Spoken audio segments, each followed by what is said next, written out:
नमस्कार, रेडियो मणिनाइन पर आपका बहुत बहुत स्वागत है। मैं हूं आपके साथ अभिषेक गुप्ता और आप सुन रहे हैं अंतरिम बजट से जुड़ा खास पॉडकास्ट जिसे आपके लिए लेकर आया है टाटा मोटर्स। नोएडा की रहने वाली नीता देश के उन मिडिल क्लास नौकरी पेशा लोगों में आती हैं जो ना इतनी गरीब हैं कि उन्हें फ्री राशन या आयुष्मान योजना का लाभ मिले और ना इतनी अमीर कि बिना सोचे समझे खर्च कर सकें। उन्हें तो मिडिल क्लास की तरह ही खींचतान के महीना पूरा करना है, कभी जरूरतें सिकोड़कर तो कभी बचत तोड़कर। अखबार में इन दिनों रोजाना बजट पर खबरें छप रही हैं।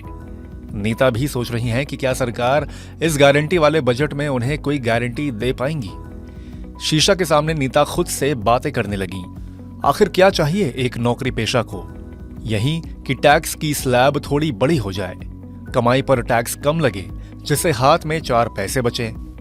दरअसल मिडिल क्लास नौकरी पेशा लोगों को टैक्स काट कर जो सैलरी मिलती है उसका ज्यादातर हिस्सा बच्चे की स्कूल की फीस और महीने भर के राशन, मकान के किराए और गाड़ी के तेल में खत्म हो जाता है। जो थोड़ा बहुत बचता है वो किसी बीमा या निवेश की किस्त में खर्च हो जाता है। ऐसे में उन्हें अगर टैक्स में छूट मिले तो उनकी सैलरी में वो कटौती नहीं होगी, हाथ में पैसे ज्यादा बचेंगे।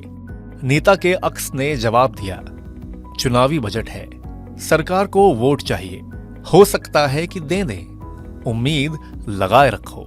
दूसरी गारंटी ये चाहिए कि एसईसी की लिमिट बढ़ जाए तो मजा आ जाए। इससे पहले 2014-15 में बदलाव हुआ था। मौजूदा समय में इसकी लिमिट 1.5 लाख रुपए है। नीता इसकी लिमिट को बढ़ाने की गारंटी चाहती है। 1.5 लाख रुपए तो बच्चों की फीस और सैलरी के पीएफ में ही निकल जाते हैं। बाकी निवेश, बचत, टैक्स बचाने के काम नहीं आता। तर्क ने नीता को झंझोरा। यहां सरकार के हाथ बंधे हैं। थोड़ी भी राहत दी तो लाखों लोग इस ब्रैकेट से बाहर हो जाएंगे। कोई और गारंटी मांगो। सरकार कम से कम हेल्थ बीमा के प्रीमियम को पूरी तरह कर छूट के लिए योग्य बना दे।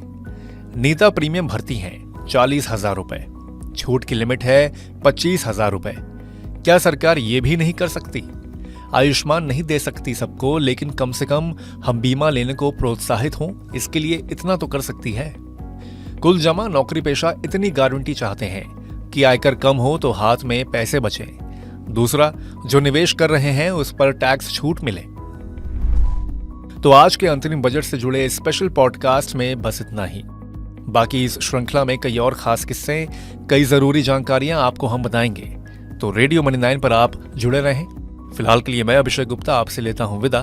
धन्यवाद।